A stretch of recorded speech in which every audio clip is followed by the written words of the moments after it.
Question numéro 44 et la question finale d'ailleurs. Enfin, hein, il était temps. Et vous avez un magnifique petit tableau ici. Vous avez trois documents, hein. Vous avez la répartition des victimes par type d'usager. Vous avez la répartition ici, ce qu'on appelle un pie chart ici, c'est en pommes, en tarte si vous voulez. Là vous avez un histogramme et ici vous avez un tableau.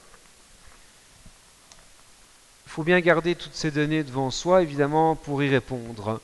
Ici, je n'ai pas les deux feuilles devant moi, donc vous gardez bien cette feuille de données devant vous et on va répondre ensemble à cette dernière page. Complète les phrases suivantes. Le mois de l'année où il y a le plus de tués est le mois de mai. Oula. Apparemment, écrire en français, c'est plus trop dans mes cordes. Pourquoi ? Le nombre de mois où il y a le plus de tués, si vous regardez, c'est le mois de mai qui est ici. Le type d'usager où il y a le plus de victimes est le véhicule léger.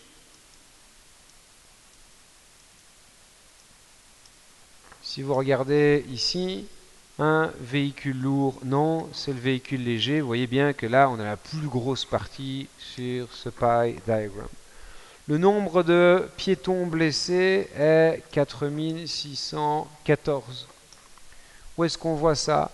Piétons, tués, non, blessés, oui. Eh bien, 4614, ils sont là.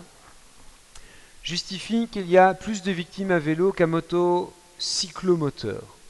Écoutez, vous regardez, hein, à vélo, on en a combien?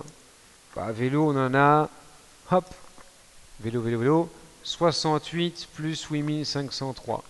Donc vous faites 68 plus 8503, ça nous donne 8571 victimes. Si vous regardez le fameux cyclomoteur, vous allez trouver dans la colonne 102 plus 8454, ça fait 8556. Et là, il ne faudra pas être un grand génie pour comprendre ce qui se passe. Justifie qu'il y a plus de 50% de victimes en véhicules légers. Vous voyez bien sur le diagramme, avec le nombre de victimes par type d'usager, la partie ici, hein, vous avez votre cercle, et vous voyez quand même bien que ici, on a que ce qui est en rouge ici, ça représente plus que la moitié de ce cercle, et que donc fatalement, c'est ce que vous écrivez en français.